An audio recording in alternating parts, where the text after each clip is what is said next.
My question would be, what is the essence of the wisdom of the Kabbalah? That's it.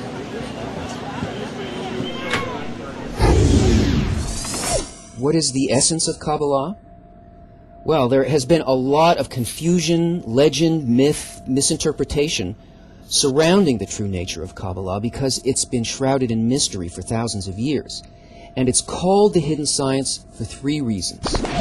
One, in the past, Kabbalists taught only a few worthy, highly developed people from each generation who already possessed certain inner qualities not developed in humanity as a whole until recently.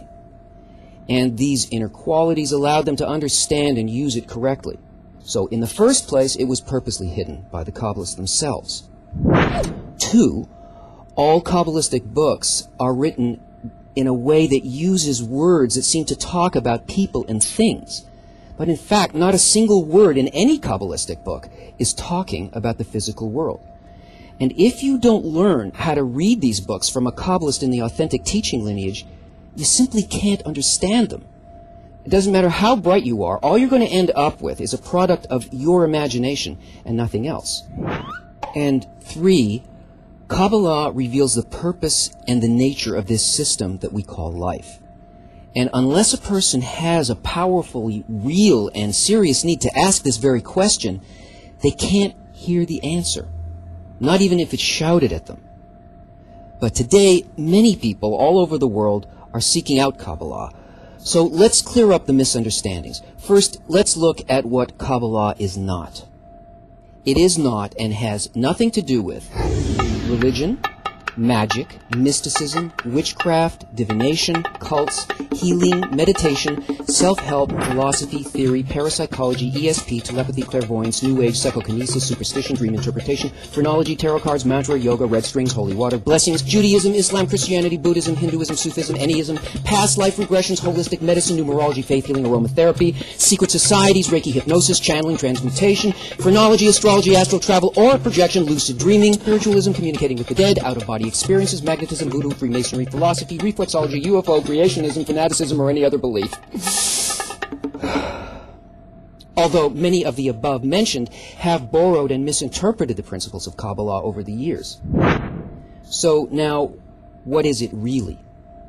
Kabbalist yehuda+ashlag defines Kabbalah this way.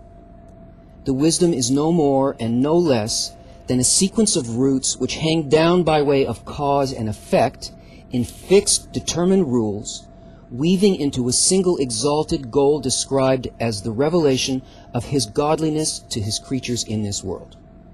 Which means that there is an upper force, and then there are governing forces that descend from this upper force and bring about our existence in this world. We're familiar with physical forces such as gravity, electromagnetism, and even the power of thought, but there are forces of a much higher order that act while still remaining hidden to us. Just like we know the effects of electricity, but we can't see it, and we don't know exactly what it is. The ultimate, comprehensive force, the Creator, is the sum of all of the world's forces and the highest level in the line of higher governing forces. And this upper force gave birth to 5 worlds and a barrier separating them from our world. Now, the science of Kabbalah doesn't study our world and the people in it the way traditional science does. It investigates everything that exists beyond that barrier. And there is nothing other than the forces that descend from above in accordance with these laws. And the laws, as Ashlag writes, are fixed.